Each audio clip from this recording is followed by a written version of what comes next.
BC bill సాధన కోసం BRS MLC కవిత దీక్షకు సిద్ధమయ్యారు. ఆ బ్రేకింగ్ ఇప్పుడు మనం చూస్తున్నాం. ఇందిరా పార్క్ వద్ద 72 గంటల నిరాహార దీక్ష చేపట్టనున్నారు. దీక్షను విజయవంతం చేయాలని ఆమె పిలుపునిచ్చారు. స్థానిక సంస్థలు, విద్య, ఉద్యోగాల్లో బీసీలకు 42% రిజర్వేషన్లు కల్పించాలని డిమాండ్ చేస్తూ నేటి నుంచి నెల 7 వరకు నిరాహార దీక్ష చేపట్టనున్నారు. ఈ దీక్ష ద్వారా రాష్ట్ర, కేంద్ర ప్రభుత్వాలపై బీసీ రిజర్వేషన్ బిల్లులను వెంటనే ఆమోదించాలని ఒత్తిడి తెచ్చేందుకు కవిత ప్రయత్నిస్తున్నారు. ఈ దీక్ష కోసం రాష్ట్ర ప్రభుత్వం నుంచి అనుమతి కోరారు. ప్రభుత్వం ఇంకా అనుమతి ఇవ్వలేదు.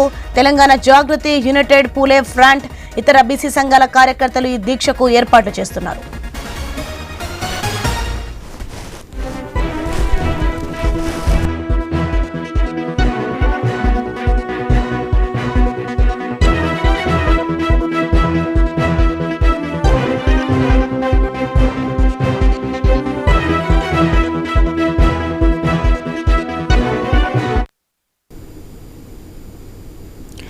తెలంగాణలో